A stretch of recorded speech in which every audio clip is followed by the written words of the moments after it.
Hello and welcome. I am talking to Lisa K. Ross today, also known as Paper Daisy Creations. She is a knitwear designer from Bloomington, Indiana, and mother of 4 boys. She already has over 150 designs, and on February 12th, she launched the Line Dance Mystery Knit Along. She says that this bandana style mystery KAL is unlike anything we've knit before. The MKAL, which will start on March 6, will have 4 bite-sized clues and requires 5 colors.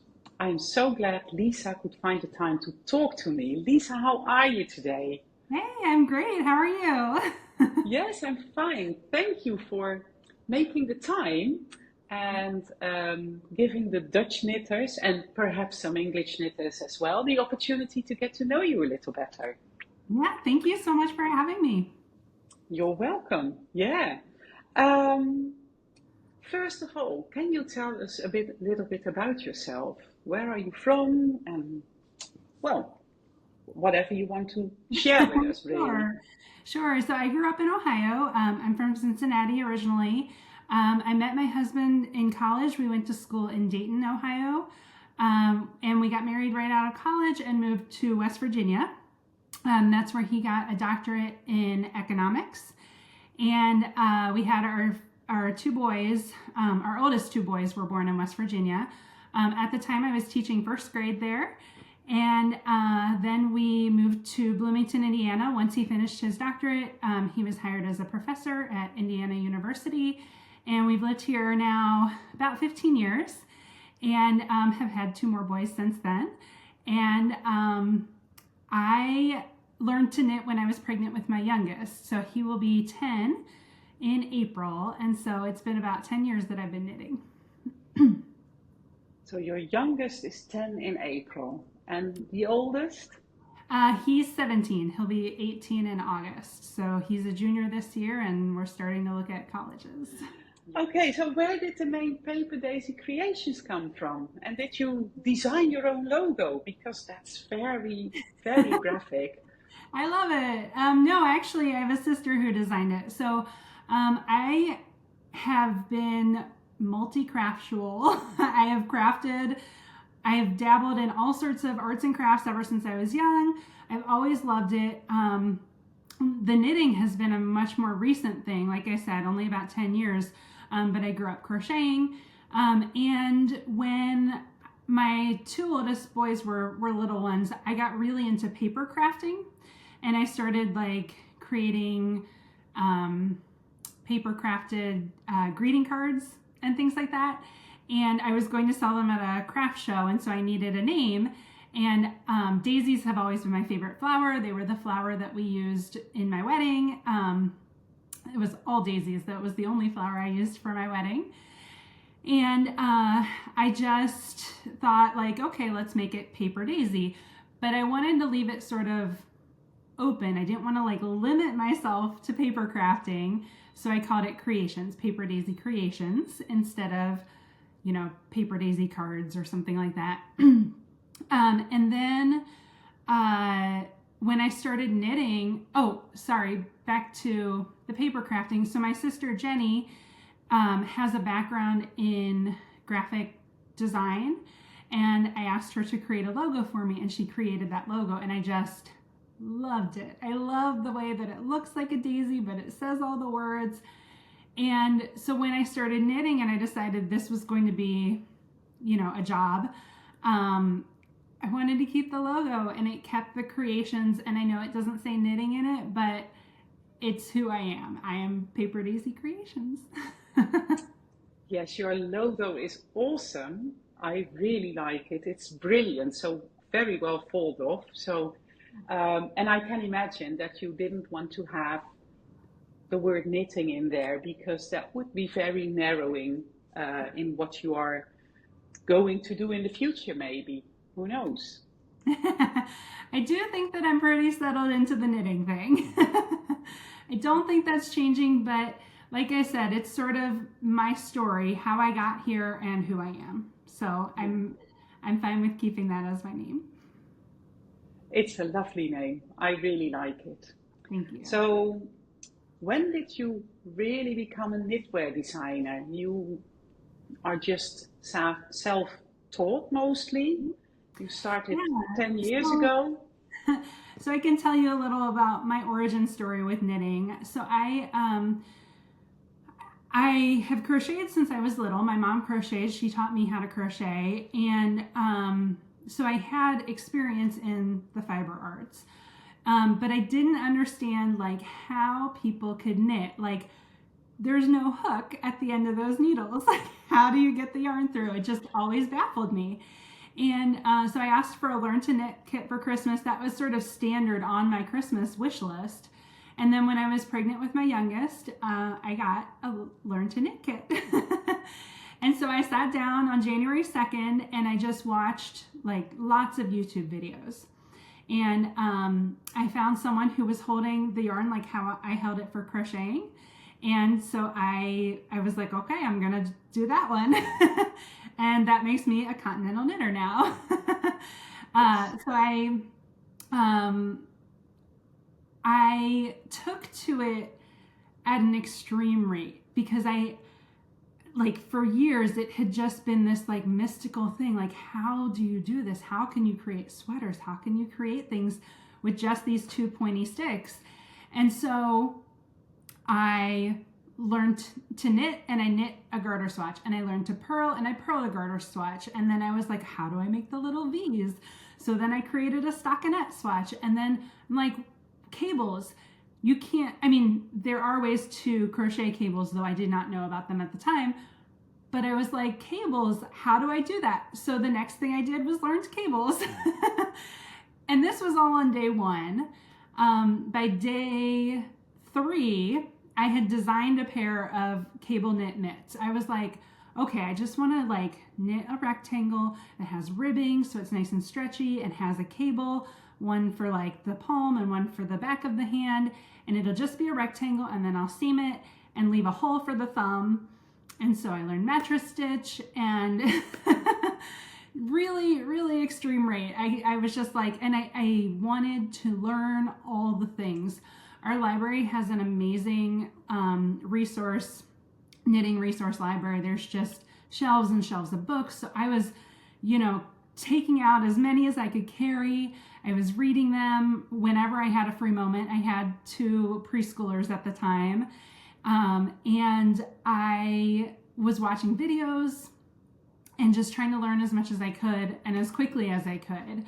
I felt like this has been waiting for me and I haven't learned about it. So now I need to learn as quickly as I can. And when I was about a month in, I'd already knit baby sweaters and baby socks and hats for everybody, all sorts of things.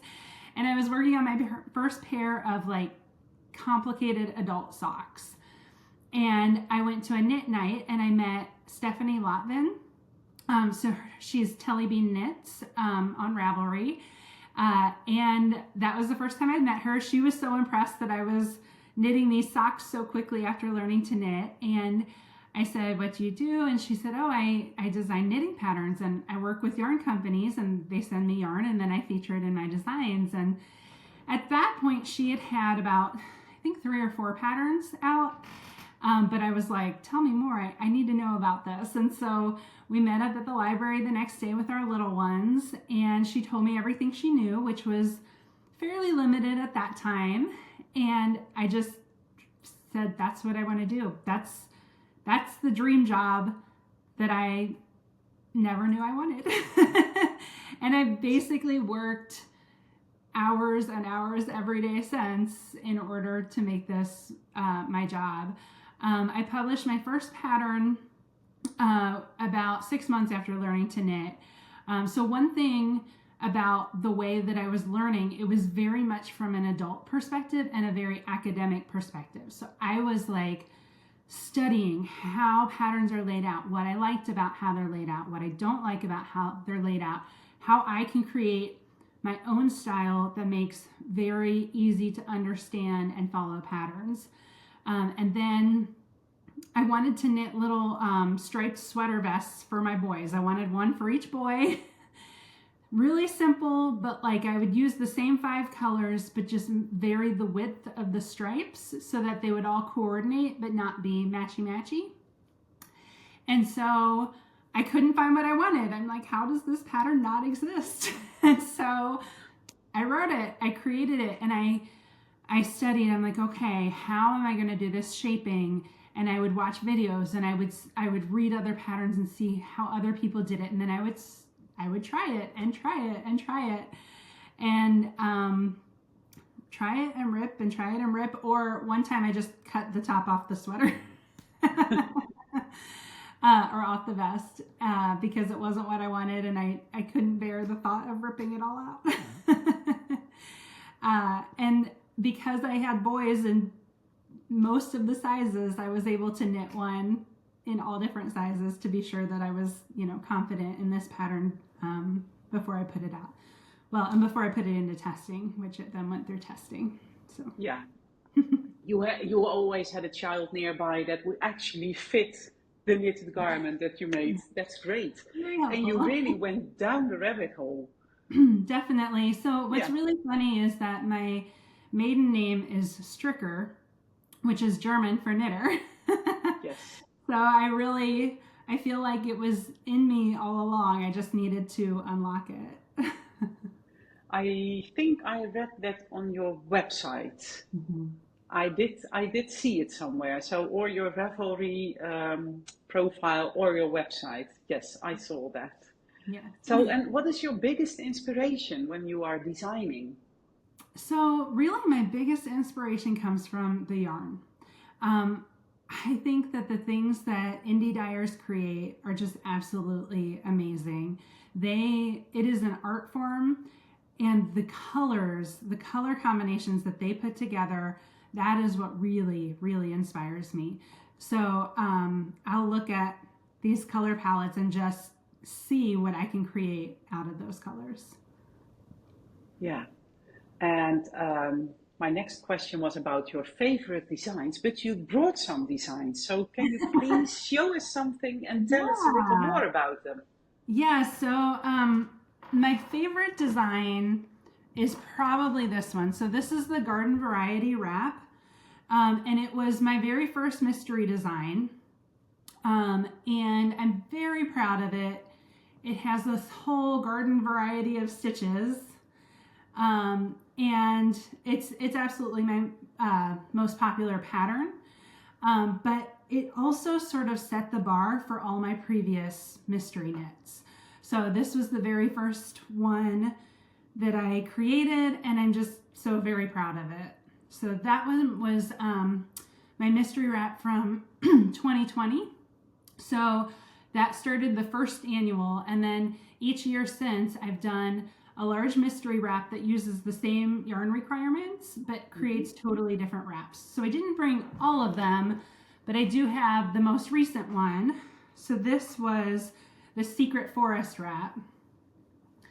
And each of these sections features a very different combination of stitches.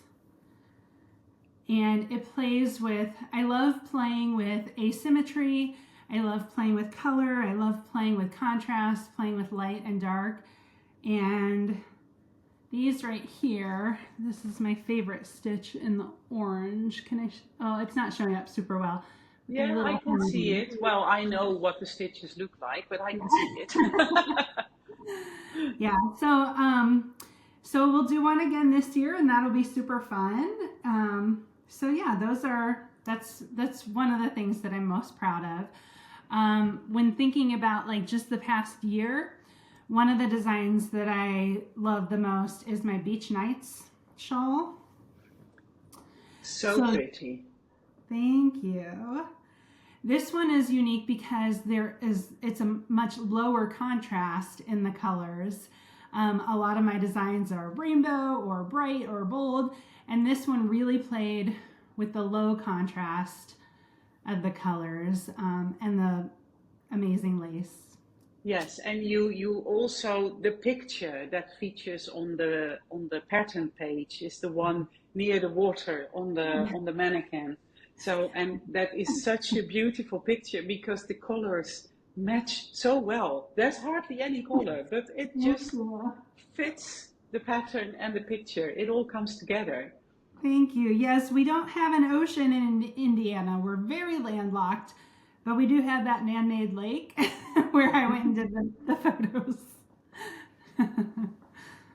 And the Secret Forest Mystery Knit Along, there were actually quite some knitters from the wool hobby community that joined in. So I saw some pretty ones passing through Facebook and Instagram, and I'm still on the first half of the of the shawl, but it will be finished.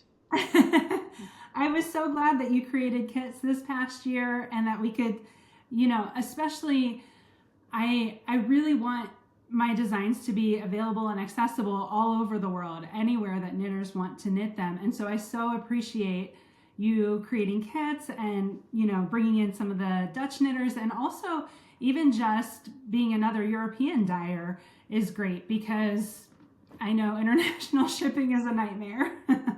It's crazy, and it's always a little exciting to order something expensive and beautiful and then have to wait. Will it actually arrive? So, but it's a great joy. I love designing colors and putting kits together. So I'm very happy that you gave me the opportunity to put together kits again. Absolutely. Anytime, anytime. Did you bring more to show, or? We talked a little bit about the mystery wraps, and you mentioned in the very beginning my mystery cowl. So I do have my previous mystery cowls, and I can talk a little bit about that if you'd like. Yes.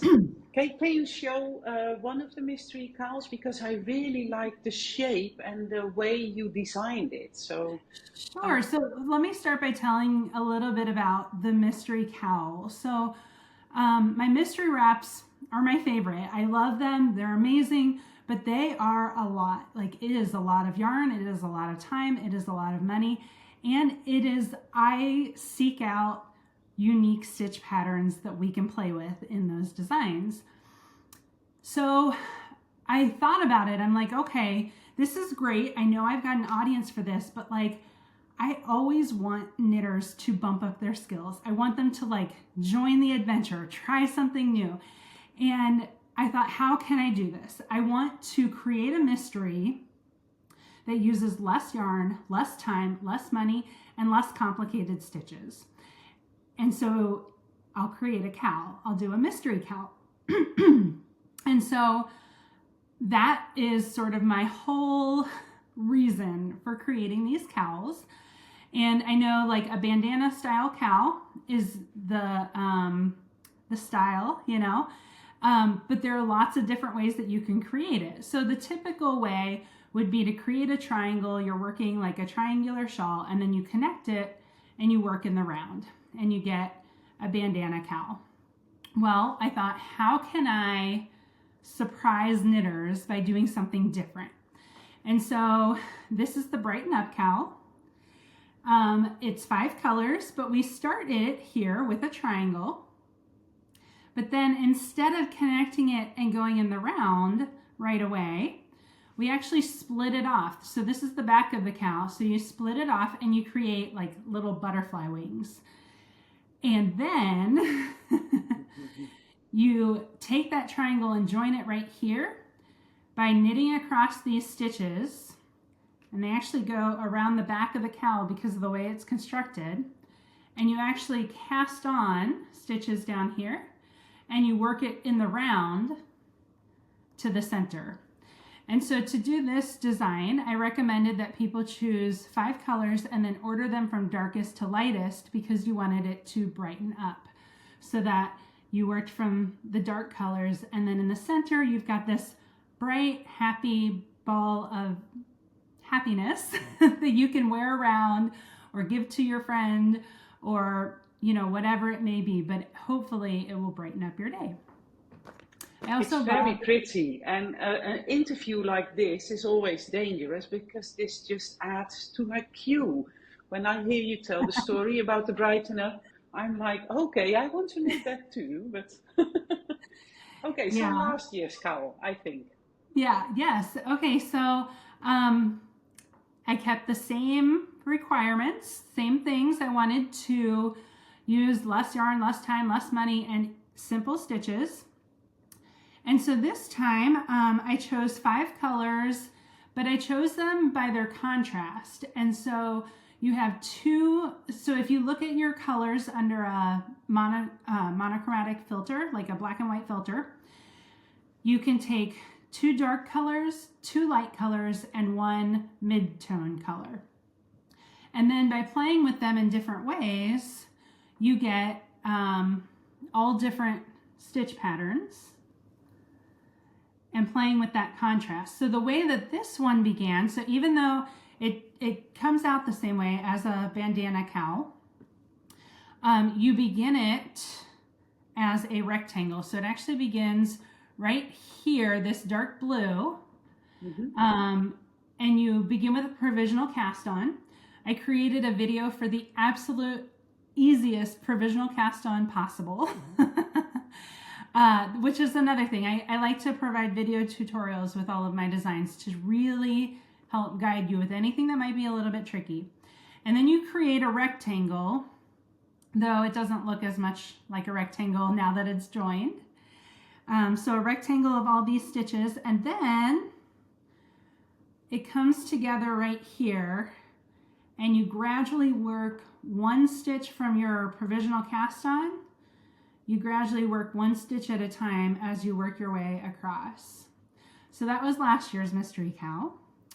And then this year, so this is called Simply Fun.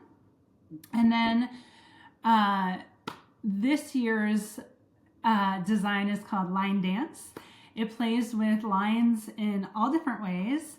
And it's completely unique construction. It is not like either of those two.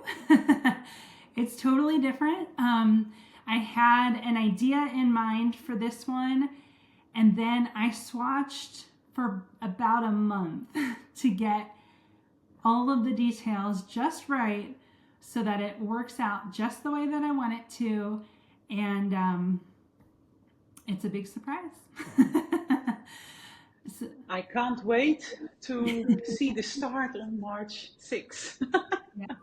So that one also uses 5 colors, and I give a lot of color advice in my Getting Ready guide. So if you purchase the pattern, you download the Getting Ready guide, and it gives you guidance on how to put together colors. You can use a monochromatic gradient. Somebody shared in our chats they're using a purple gradient. It goes from dark purple to light purple. I think it's going to be beautiful. Or you can use the suggestions that I give on putting together colors, but you're the knitter, and so as always, it's totally up to you how you choose to use your colors. There are lots of kits created by dyers all over the world, and but then also if you can't afford kits at the moment, I give you lots of suggestions for how to stash dive, how to choose colors out of leftovers from shawls or things that you might have. Yes, and the yarn weight from the Miss Babs kits is just a little heavier, but you can also use your regular fingering weight, 400 meters, 100 grams, and then you will be just as fine and just as beautiful when the cowl is finished, right? Yes, absolutely. Yes, it'll work with any fingering weight yarn. Do you encounter any challenges in your designing, and how do you overcome them? Yes, always. I do, because I have a very specific idea of how I want things to be. I have like constraints within myself, things that I like that are non-negotiable. Like, I'm not going to put something out there that I am not 100% proud of. And so that can cause problems. So when I was designing the Simply Fun cowl, I was actually on a bit of a time crunch with the way that the holiday season had gotten away from me and trying to get everything together so that I could stick to the timeline that I had intended. And I had knit most of a cowl and I realized it wasn't going to work. And I was sitting at track practice because my boys were at track and I'm sitting on the floor knitting away, and I just realized, no, this is not at all. It's not going to work. And I cried. And my son said, can I get you some ice cream? So I took him up on it and I let myself have that night. And then I just said, okay, like, why do people like my designs? What do people enjoy? And I completely reimagined the cowl to be simply fun. I wanted it to be fun with simple stitches. I created this design, the Coming Together shawl, and played with colors in lots of different ways where it's really easy techniques. Like you create this almost checkerboard like fabric by just slipping stitches, or little garter ribbons or garlands or all different things. So I thought, I know what people like or what my customers like. So I'm going to incorporate those into this cowl design. I'm going to reimagine it and make it really fun. And I actually wrote a little letter to everybody at the end of this and told them, the struggle that I had gone through, but how, like, coming through that, I created something much better than it would have been otherwise. So. Yeah, I can imagine that it can be a struggle every now and then, but the Simply Fun is also very pretty. Oh, my list. Do you have a signature style or preferred design element that is consistent in your work? So I think for the most part, mini skeins, like, or using lots of color in my shawl designs. Every now and then I will imagine a solid color shawl. In fact, I've had one in mind for a long time, and I think it would be beautiful. I think I could do a great job, and I think I would enjoy it, but it's not, it's just not, I don't know that like people would appreciate it or that my customer base would appreciate it, because we like color. We like playing with lots of colors. I did put out this, another cowl design. So the Cozy Chic cowl and Cozy Chic headband. I put these out in January, and this was unique because it is a solid color or just a single skein of yarn. This particular one is variegated, but I was like, but I love it. It's just what I want. I want this in my wardrobe. I want something that is like warm and cute and cozy chic. So it may not have been on brand, but it's totally me. It's totally something I love, totally something I would wear. So. And I think your knitters loved it as well. So you did a good job there. Thank you. I do have to mention also that I am also a sock designer. So while I'm talking all about shawls at the moment, I do design socks. This was just one of them. I did a Socks of Narnia collection. It's got these little cables. It's got mohair on the cuff and the heel and the toe, which the mohair silk that's lace weight, it's actually super strong. So it creates a really durable and hard wearing pair of socks. And then what's really fun about these cables is you only cable every 14th row. So it's not like constantly cabling, but so it's a really fun pair to work. And the socks sometimes feature minis, but a lot of times don't, because I know that sock knitters like a single skein. Get a pair out of a single skein. Yeah, yeah. Those smaller projects are always nice to have on your needles. Yeah. So, um, okay. So your Simply Fun cowl was one that, well, had quite a journey before it actually became the pattern that you launched in the end. Um, the next question is about creativity and functionality in your designs. Have you ever had to let go of a design? Well, for example, like the Simply Fun, but have you ever designed something and then in the end it never came to life? Okay, so things that never came to life as written patterns. I have done that. There are times where I've designed a hat, I've designed a cowl, I've designed things where I knit it, and it might even be a very intense design process. It might be a very intense, like, knitting process, the length of time it takes to knit something. I designed an entire shawl, and at the end I was like, it's not worth the trouble. So I think that people might think, being a knitwear designer, that most of my job is just sitting and knitting, and that's very far from the truth.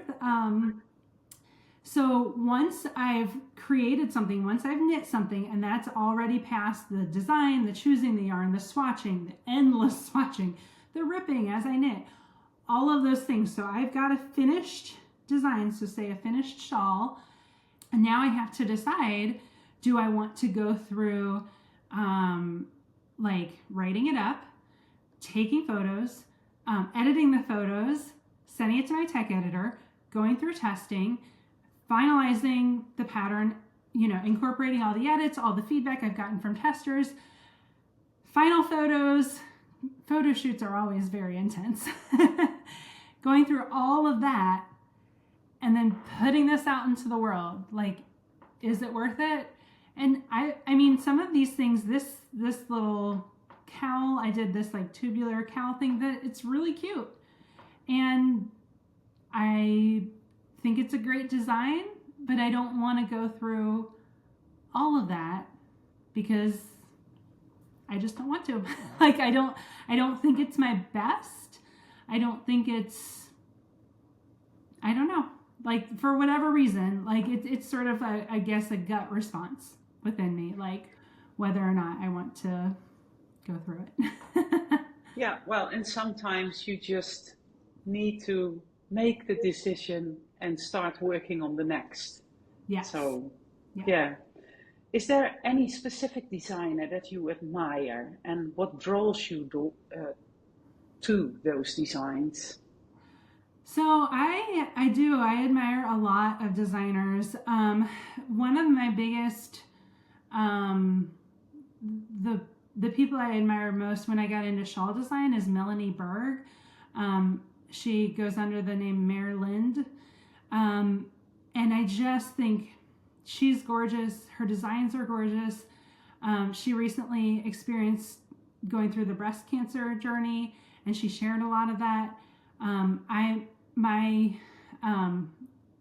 have a very strong family line of breast cancer history, and so I kind of feel like there's a good chance I'll be going through it at some point. So seeing her go through the process and sharing, I just really admired her as a person and as a designer.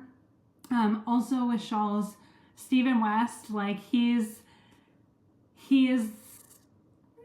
nobody compares to Stephen West. He creates something that's so completely different. He takes techniques and just goes wild and comes up with things that I never would have thought of. I don't aspire to be that. That's not my thing. Like, my design process is more like, let's make it approachable. Like, let's make plaid by just working one color at a time. Something that's like simpler. But you know, I completely admire him and all of the things he does. So, and there are dozens of designers that I just think are incredible, and I love seeing the things that they come up with. Yeah, I think that Stephen West, the actual power in his designs is that he is designing without boundaries. He just he doesn't have a box to think in. He's always out of the box. So that is what makes him great, I think. And Melanie Burke, I think I've knitted the Void shawl. I think that's a Melanie Burke design. And Which one? it was a Void. I'm not sure. I think it was a Melanie Burke. So, yeah, it's always nice to see how other designers, what other designers come up with. And well, sometimes you get inspired, or sometimes you can just enjoy watching it. So that's nice. Yeah. What tools or software do you primarily use in your designing? Sorry, did you say tools or software? Yeah.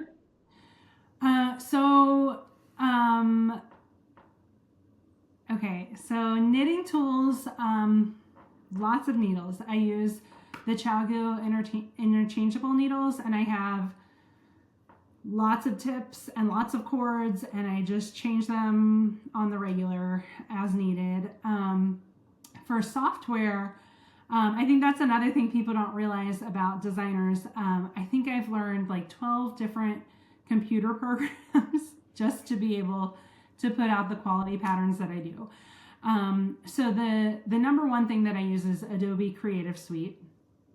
So InDesign is where I do my pattern layout. Illustrator is where I create the schematics and logos and various like diagrams and things like that. Lightroom and to some extent Photoshop. I use those for photo edits. And then I use Excel for all the numbers. Yeah. Yeah, so with using mini skeins in my designs, I actually am very diligent about calculating all the yardage and making sure to leave percentages of a cushion so that people can use minis and still have a cushion in case their gauge is different or in case they're swatching. And I actually chart out the entire shawl all by the numbers, so I can tell you on any row what percentage of the shawl you've completed. And then I can break it down by color and how many like stitches per gram you're getting and things like that. Let's see. I use Stitch Mastery for charting. And my absolute favorite tool though is actually my iPad Pro. I have GoodNotes on there is the app that I use for writing down all of the details.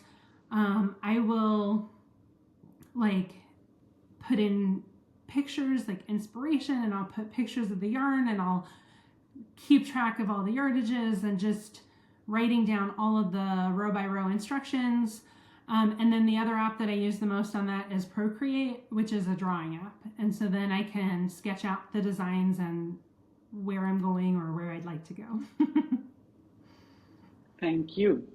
That is a very extensive list of tools. Yeah, there you go. Yeah. Are there any new directions or themes that you want to explore in the future?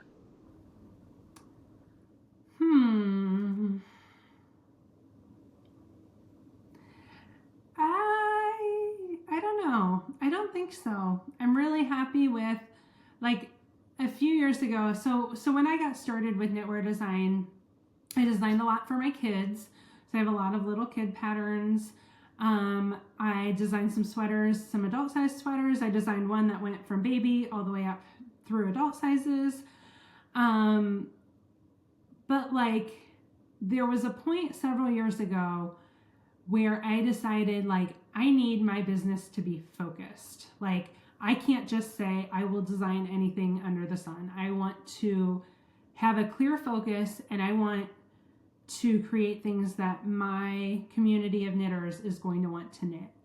And so, and then the other thing is what brings me joy. Everybody's cleaning their houses with joy. I don't clean my house with joy, but I do think about it in terms of my knitting designs. What makes me happy? Color, mini skeins, shawls, and socks. And that's where I wanted my business to go. Color, mini skeins, shawls, and socks. And that's the main focus. Now, I'm not going to say that I'll never design anything else. I also have designed some hats and mittens and the cowl and the headband and just different things that like strike my fancy that I'm like, you know, maybe my people will enjoy this. And so far they haven't let me down. And I think that if you know what you want, if you know what you want to focus on, that is also bringing you new ideas as well. Even if you say, I like to design shawls and cowls, well, there's still so much to design and so much to come up with. So you can well design for a lifetime. Yeah. Yes. And there are several organizations that you did a fundraising for. And how did you come up with these organizations? Are they special to you? What happened there? Yeah, so just this month, Boston Jennifer Lasan reached out about creating donations for, like, in her mother's name. She's created the Fearless Living Fund. So I wanted to support her and support the cause. Her mom has stage 4 breast cancer. I think stage 4 cancer. I'm pretty sure it's breast cancer. And they created this fund for donations to the Blind Center of Nevada, I think. So anyway, I was really happy to participate in that. But the biggest one that I've done, like the biggest fundraiser that I created was for Down Syndrome International. So years ago, there was a mom who reached out to me and said, you know, hi, I have a son with Down syndrome. I don't know if you know about this, but on March 21st, which is World Down Syndrome Day, there's this initiative called Lots of Socks, where everyone is encouraged to wear 2 different brightly colored socks to show their support for the Down syndrome community. And she's like, so I was wondering if maybe you could create a pattern or something to, you know, promote this. I thought, what? I've never even heard of this. How have I never heard of this? I used to be an educator. I should know about this.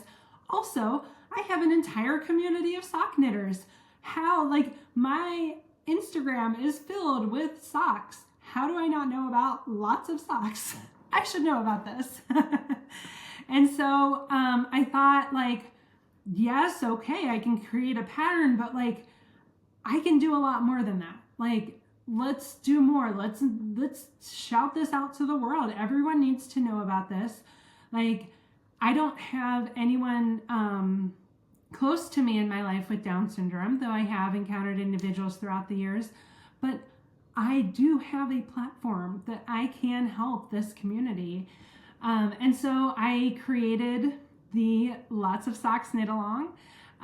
We had knitters, I got designers on board to donate proceeds. I got makers on board to donate donate prizes. And in the end, so we did it for 2 years, and we raised over $30,000 for Down Syndrome International. The money was used in lots of different ways, but my favorite, 2 kids in Africa got new hearts, thanks in part to our funds. That is amazing.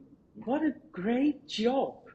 And what a way to use your community to raise money. Yeah. That's amazing. Wow. And it's beautiful that you actually know that part of the money is used for such a special, special thing to give to children a new heart. Yeah, Wow, like there's no better way to spend your money, right? that's And true. Yeah. creating, like actually giving life to people that need it. So, What's your absolute favorite knitting tool to use? really just my interchangeable needles. um, they get worked hard, that's for sure. Yeah. Well, I've got them everywhere. I've got cords and stoppers, and I'm sure there's tips around here somewhere. I also like go through and periodically organize and get them all together. Yeah. Yeah, I can relate. And then you start knitting again and they are all over the place again. So we have something on. This one's going to be for a tutorial video, so. Yeah. Do any of the men in your household knit? No, they don't. It's always been an option for them if they've wanted to learn. My oldest, when he was, I think in second grade, he got really into crocheting. I tried to teach him. That did not go well. He learned from YouTube. But he got super into crocheting. He crocheted all these little Yoshi amigurumis. He started up a crochet club at his school, and it was a whole group of boys, and they would sit in at recess like one day a week crocheting, which was just fantastic. And he lost interest, or found new interests. Every now and then he'll just like pick up a hook and start crocheting, but very rarely these days, which is fine. He's very busy with all the other things, cross country and track and the violin and SATs and all of those kind of things. So Yeah. But you do have knitting friends around you? yes, so luckily, like online has provided a lot of that. We went for years without having a knitting store in Bloomington. There is one now, but the knit nights tend to be on nights that I can't make it. It's on Scout night where everybody has scouts. So that's disappointing. But I have actually it's mostly a lot of friends from all over the country. Or one of my good friends is Sarah Shira, who's Imagine Landscapes. She designs all the little gnomes. Yes. So I get to talk with her. We Marco Polo on a daily basis and have Zooms and knit together, things like that. So, yeah. Last December was the first time I joined the Gnome Knit Along. Oh, yeah. And I had a blast. It was so much fun. I did not know I needed a gnome in my life, but Yeah. apparently I did. Right. So is it the Snow Matter What? Was that the one that you did? Yes, Yeah. So exactly. I actually named Mr. Knightley. That was my Yeah. suggestion. Ah, that is so nice. Yeah, I she gave could me not like come a up whole with the list of name. names. She said, "Which one of these?" And I said, "How about Mr. Knightley?" And she's like, "Yep, that's the one." That is so nice. Yeah. So, this is the end of my list of questions. Is there anything else you would like to share with us? I think we've covered it. Yeah. I don't know. I really love knitting. I really love color. In the past few years, I've started getting a lot of teaching opportunities. I'm actually leaving in a couple hours to go to Texas to teach this weekend, which is really exciting. So yeah, if I'd love to meet knitters in person if they ever want to come out and take some classes with me. If I ever come to the States again, I will drop you a line. Yes, please do. So, okay, Lisa, well, thank you so much for taking the time, especially when you have quite travel ahead of you today. I am so glad you had time to chat with us and to show us your designs and to tell a lot of things about what inspires you and how you get from an idea to an actual mystery knit along, like the line dance. Yes. Thank you, and I wish you safe travels, and we might speak again someday. That sounds great. Thank you so much for having me. Okay, bye bye. Bye.